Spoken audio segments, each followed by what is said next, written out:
bolestan. Hvala Bogu da se Daruvar bori protiv svih sila terorizma, užasne glazbe sa rock'n'rollom i bluesom. Imamo dva festivala, ne znam koji je bolji. Ovaj je zasad sjajan, tek je počeo i hvala vam lijepo da je to moguće.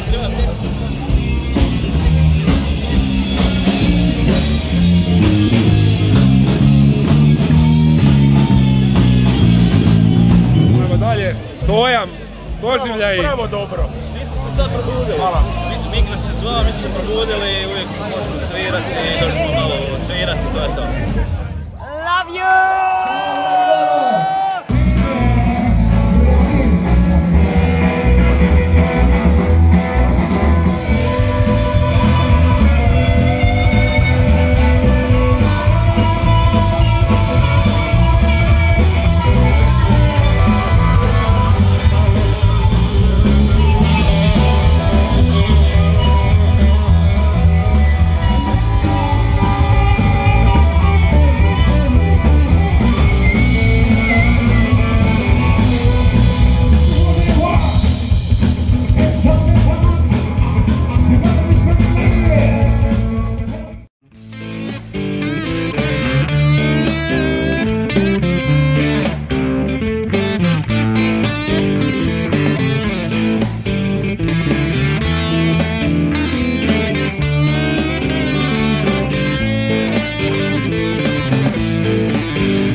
Hvala što postojite, hvala gradu Daruvaru, hvala turističkoj zajednici, hvala svima vama što ste došli u ovakvom broju, volimo vas, uživajte!